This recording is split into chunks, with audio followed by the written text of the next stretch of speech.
Insya Allah saya akan menjelaskan sedikit terkait dengan hal-hal yang mungkin bisa menambah wawasan kita untuk menjalani kehidupan ini agar semakin mudah, semakin ringan, tahu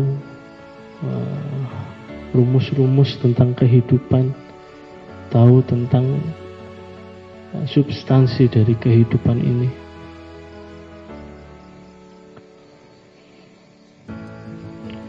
Di dalam melawan, ya, kalau kita tahu sebenarnya setan itu setiap hari, setiap waktu itu menggoda manusia.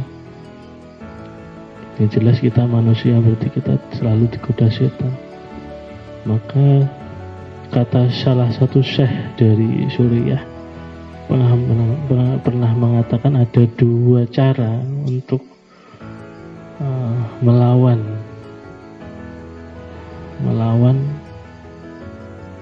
setan tersebut. Yang pertama dengan sholat. Di dalam sholat ini ada bacaan surah Al-Fatihah, yang pada saat kita membaca surah Al-Fatihah ini, dan mungkin dalam keseluruhan sholat, tapi dalam utama di dalam membaca surat Al-Fatihah ini, kita benar-benar memaknainya, kita benar-benar memahami artinya, maknanya. Di situ ada kerelaan kita, ada penghambaan kita sebagai makhluk, ya, sebagai makhluk Allah, sebagai ciptaan Allah. Ada penghambaan kepada Allah, ada kerelaan diri terhadap Allah, ada penyerahan diri terhadap Allah. Iyyaka na'budu, iyyaka na'budu.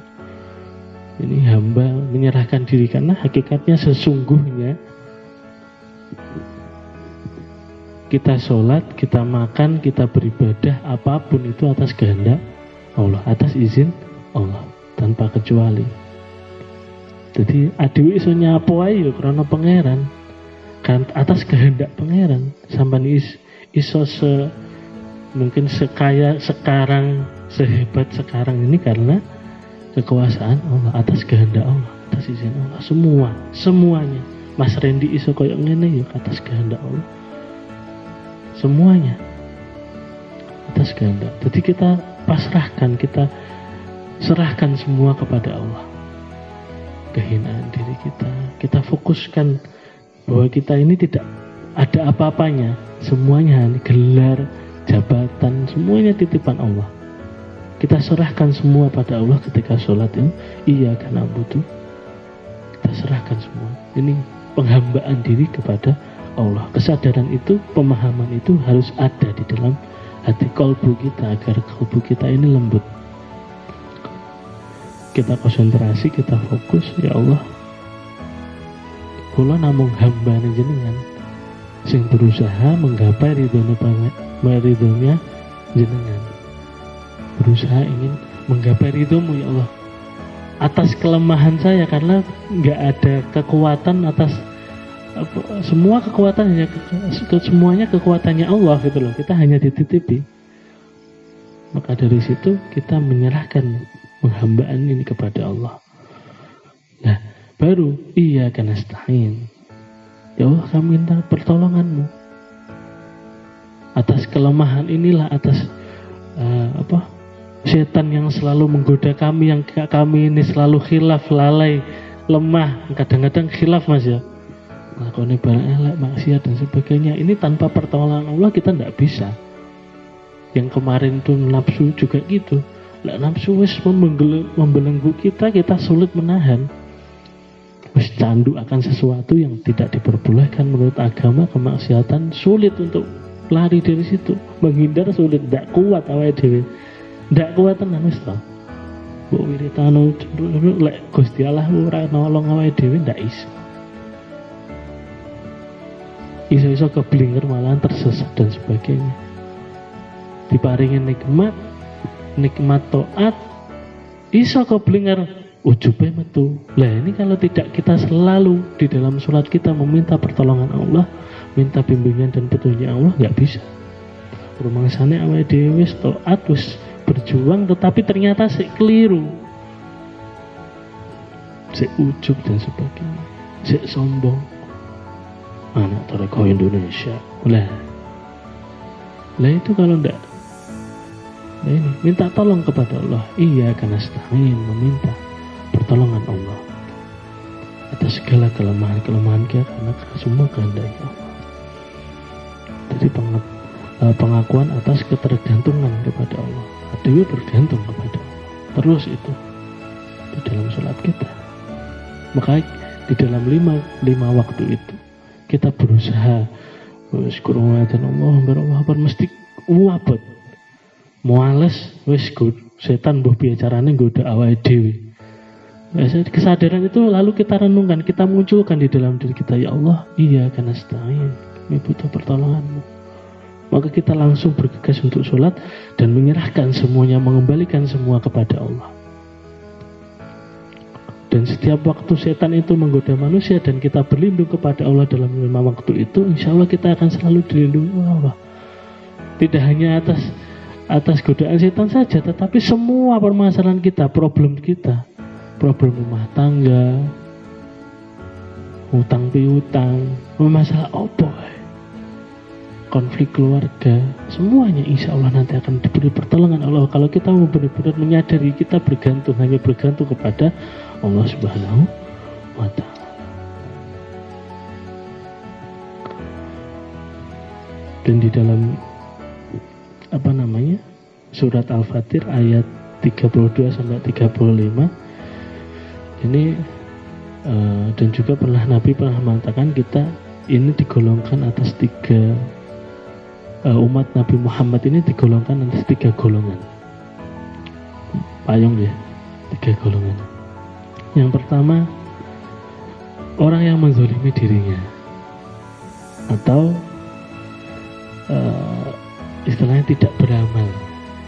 Cara wong enggak patek ngamal, terus sering menzalimi dirinya. Mbah iki carane jenenge zalim akeh ya. Golongan yang kedua, istilahnya muktasid atau kadang mengerjakan. Jadi istilahnya dia juga beramal, tapi yang ngelakoni makruh, ya lalai, ya khilaf, karena lemah. Jadi kira-kira ya malam rebun ya susuk, tapi sesuk ya mungkin boh. Ya kadang-kadang ya ngelakoni makruh, karena nggak kuat, lemah. Nah ini golongan kedua. Kira-kira awake dhewe sing timbo. Yang ketiga, orang yang bergegas mengerjakan kebaikan. Istilahnya dia selalu menjaga ketaatan, berjuang menggapai ridhonya Allah. Benar-benar bersungguh-sungguh ini, yang ketiga ini. Bersungguh-sungguh menjaga ketaatan. Ibaratnya sama makruh yang subhat, benar-benar dihindari. Dia istilahnya golongan ketiga ini, golongan yang benar-benar kenceng. Lalu Al-Imam Ibnu Abbas mengatakan dawuh golongan yang ketiga ini akan masuk surga karena amalnya. Wis jelas amalnya luar biasa. Kira-kira Mas Randy karena aku emang kira-kira yang pertama kira-kira. Apa yang kedua? Yang ketiga emang genah. Dia akan masuk surga karena amalnya, karena dia memang benar-benar berjuang sungguh-sungguh. Yang kedua, yang kadang-kadang memang beramal, kadang-kadang lakukan berkurang yang lemah, memang kata Ibnu Abbas dia akan masuk surga, tapi karena rahmatnya Allah, bukan karena amalnya, tapi karena rahmatnya Allah. Yang pertama memang yang menzalimi diri, sing gak patek ngamal, sing gak tahu ngamal kemang. Ternyata kata Ibnu Abbas sik mlebu surga. Cara Nabi atas syafaat baginda Rasulullah sallallahu alaihi wasallam. Lah iki keutamaane umat Kanjeng Nabi Muhammad. Dadi kabeh asine mlebu surga. Kurang penak piye Kanjeng Nabi Muhammad? Kullu ummati mu'afa illal mujahirun. Setiap umatku dimaafkan kecuali yang terang-terangan. Iki dawuh Kanjeng Nabi. setiap umat Kanjeng Nabi Muhammad engkau dimaafne. Kurang nabi umat Kanjeng Nabi Muhammad. Kabeh dosane dimaafne. Kecuali sing terang-terangan. Tegese piye Mas Arif? Sing terang-terangan iki.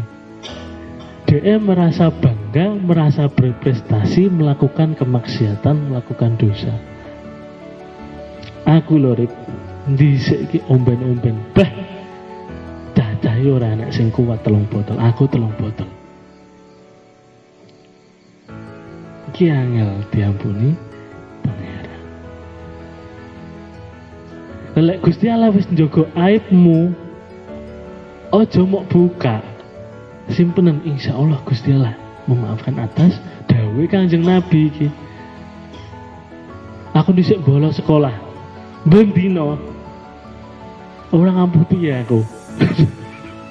Padahal Gusti Allah wis nyimpen aib tapi diceritakan dan membanggakan dan merasa apa yang dilakukan, kesalahan yang dilakukan, kemaksiatan ini prestasi. Maka jaga lisan kita, insya Allah kita akan diampuni oleh Allah Subhanahu wa Ta'ala. Jadi aslinya wis disimpen kok ndak dicerita-cerita. Kalau memang tidak ada unsur dakwah dan unsur pembinaan, maka tidak perlu. Artinya tidak ada konklusi ke arah pembimbingan. Lek guru cerita tok, nanti dia akan orang yang mendengarkan akan mengadopsi, punya pemikiran ke arah yang sama. Karena itu dianggap berprestasi. Nah, ini pernah disampaikan oleh Mas Adab. Jadi semua umat Kanjeng Nabi juga pernah. Semua umat Kanjeng Nabi masuk surga, nggak ada yang tidak dimaafkan kecuali yang terang-terangan. Tapi juga tadi saya mencatat ada keistimewaan dari umatnya Kanjeng Nabi ini. Khususiah yang dimiliki oleh umatnya Kanjeng Nabi. Karena apa? Bi akramir rusli kunna akramal umami. Jadi karena Rasulullah ini adalah Rasul yang paling mulia, umatnya Kanjeng Nabi ini juga umat yang paling mulia dari umat-umat yang terdahulu. Ini yang terakhir yang akan saya sampaikan. Satu, pertama, keyakinannya paling besar. Jadi keyakinannya umatnya Nabi Muhammad SAW ini keyakinannya paling besar. Jika keyakinanmu, ketauhidanmu dibeli dengan uang seharga berapapun pasti tidak boleh. Walaupun kita amalnya kurang, walaupun kita orang yang tidak taat, keimanan kita jika kita dibeli oleh orang 2M itu, Mas sampean 2M imani sampean tak tuku 2M. Sampean mengakui bahwa Tuhan yang lain itu benar, tidak akan mau.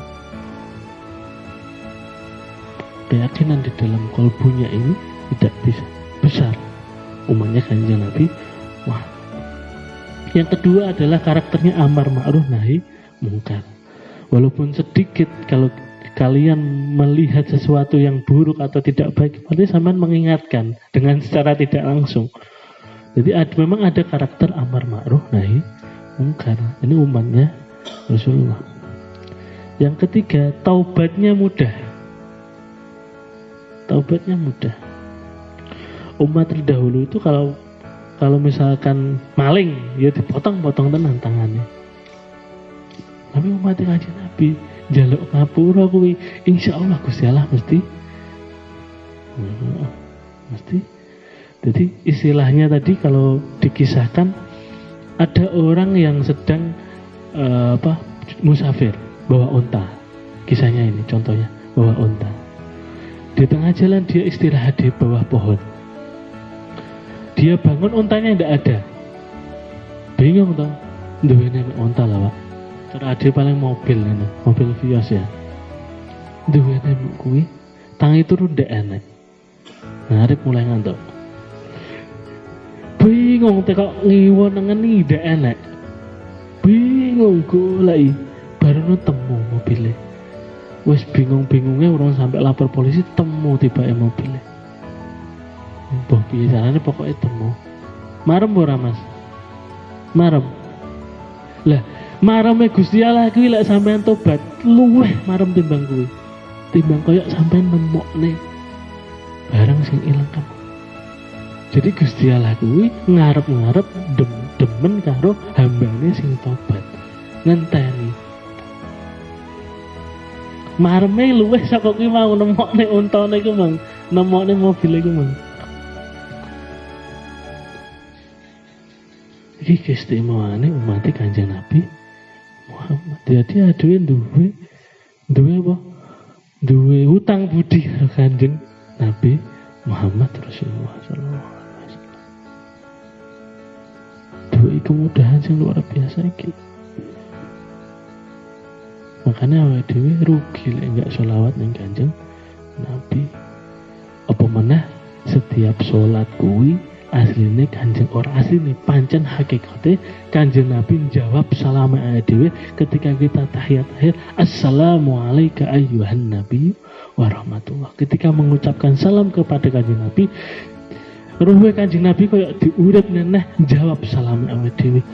Waalaikumsalam warahmatullahi wabarakatuh. Jane awake dhewe ben salat kuwi didongakne karo Kanjeng Nabi lewat balasane salam kuwi. Waalaikumsalam warahmatullahi. Semoga rahmat warahmatullahi wabarakatuh, berkah, keselamatan. Aduh, tidak sadar. Padahal ketika makanya Mbah Maimun Zubair ketika membaca assalamualaikum ayuhan nabi warahmatullahi wabarakatuh, kita benar-benar koyok sadar lah, dia benar-benar mengucap salam ning Kanjeng Nabi. Karena Kanjeng Nabi yang balesi salam awake dhewe. Lek Kanjeng Nabi balesi salam awake dhewe berarti Kanjeng Nabi ndongakne awake dhewe. Iki sing ndongakne udah wong biasa, iki sing ndongakne langsung Kanjeng Nabi Muhammad sallallahu. Langsung Kanjeng Nabi. Makanya lek para habaib ku lek marai lek ada pas kesulitan, pas ada masalah yang tengah kuburan, bingung kudu piye, galau, assalamualaikum ayuhan nabi warahmatullahi wabarakatuh. Salam yang Kanjeng Nabi wis ndak enak Rasul wis salam. Soalnya langsung dijawab karo Kanjeng, langsung didongak nih karo Kanjeng Nabi. Nah ini beberapa keutamaan salam. Anak sholawat, anak salam. Banyak keutamaan sholawat, banyak juga keutamaan salam. Tapi kalau digabung Allahumma sholli ala Sayyidina, Allahumma sholli wa sallim ala Sayyidina Muhammad. Tapi sebenarnya sallallahu ala Muhammad sholawat, Allahumma sholli wa sallim digabung salam kepada Kanjeng Nabi Muhammad Rasulullah. Yang keempat, yang terakhir, ditutup aibnya oleh Allah Subhanahu wa Ta'ala dan dimaafkan. Jadi kalau sampean sadari, sampean oncek ini jero awake, akeh aib dhewe sing ndak dibuka oleh Allah Subhanahu wa Ta'ala. Dan lek wis dibuka ditutup karo Gusti Allah, ya aja mok buka, insyaallah dimaafne. Aku nih seluruh nginceng cawe tok atus bolak-balik. Lah kok piye kok mau cerita-ceritane. Padahal karo Gusti Allah wis ditutup. Lek roh demit ndak apa-apa, kena hiburan ya, kuwi untuk dosa. Maksudnya sing kuwi mau. Sing aib-aib sing wis awake dhewe lakoni dhisik kuwi wis ditutup karo pangeran wis. Lek wis ditutup ulah nek wong sing roh ya ora jomo wae roh wong kuwi. Diperbaiki, kita bertobat ya sudah. Dilupakan karena sudah ditutup oleh Allah. Kilo aku dhisik ora tau sing pengkaya kuwi ngerpat turunan lek kuwi meneh malah kon nuntung repot padahal wis ngapura karo pangeran. Nah ini adalah keutamaan khususiyah umatnya Rasulullah sallallahu alaihi wasallam. Luar biasa dadi umat Kanjeng Nabi. Maka saran saya, nasihat saya kalau sopo, ayo bareng-bareng adewe nglanggengne sholawat ning Kanjeng Nabi. Ya, alhamdulillah adewe setiap kali ada momen pertemuan seperti ini kita selalu Muhammadun basyarun akal basyari bahwa kaya guru. Jadi tadi yang kesimpulannya yang di awal tadi kita benar-benar memberi belajar untuk menyadari bahwa diri ini adalah hamba. Wis ampuh awake dhewe sak sapa sak kekuatane sak sugih dhewe iki mek titipan wis to. Tapi awake dhewe menggantungkan diri kepada Allah, menyerahkan diri kepada Allah, wa iyyaka na'budu wa iyyaka nasta'in dalam segala bentuk aktivitas kita dan mungkin konsentrasi di dalam sholat kita, insya Allah semua akan dimudahkan oleh Allah Subhanahu Wis akeh buktine wis rasa tak cerita. Kowe tak cerita pas karo ngopi lek pengen roh ceritane babakan salat. Lek pas abot nglakoni ya kuwi memang setan ganggu sampean. Ya wis langsung ketika itu sadar, ya Allah, iya kan astagin jaluk pertolonganmu ya Allah. Anak wong kesurupan ditekoki to the point. Nyapa sampean ndak tahu nggodo cah iki langsung muni demite gitu. Jin. Wong iki njaga salate. Wis to, yakinnya apa kok Gusti Allah ngongkon salat iki mesti enak sesuatu sing luar biasa. Jogo mumpung sik enom, mumpung sik produktif, mumpung sik kuat, ora sangenteni tuwek. Baru salat subuh jamaah baru ora saiki dhewe krana ade pendekar sing kuat nglakoni apa ae luwih teko wong tuwek, berarti ibadahe terutama salate dhewe kudu luwih kenceng timbang wong-wong tuwek. Aja apa nganti kalah. Nek perlu gawe kaos pejuang jamaah salat. Lah nyapa ora tau gawe. Lek pengah ngomongne toreko ae salate mocar macir nggih apa? Lah pancen tenan. Pikir yang paling utama sholat tak? Harus centak cenduk lah sholat tiba warat marit ya merugi. Lah nyatanya ngono. Dan semoga kita diberikan ampunan Allah. Tapi kalaupun tadi sudah ada dawuh Kanjeng Nabi kemeng kabeh telu-telune mlebu surga ya insyaallah luwih tenang ya Mas Hafid ya. Luwih damai arep nyapa. Wis anak syafaate Kanjeng Nabi, anak rahmate pangeran. Wis aman iki. Ya semoga kita diberikan hidayah oleh Allah, diberikan rahmat oleh Allah, dan semoga apa yang kita pelajari bisa bermanfaat. Saya mohon maaf yang sebesar-besarnya jika ada kekurangan dan khilaf. Ini semata-mata saya juga ingin belajar, saya juga sedang belajar. Saya juga merasa keras, hati saya ini keras, saya perlu membenahi sholat saya. Semoga kita bisa bersama-sama berjuang menggapai ridhonya Allah Subhanahu wa ta'ala. Amin. Assalamualaikum warahmatullahi wabarakatuh. Muhammadun basyarullah kalbashari bal huwa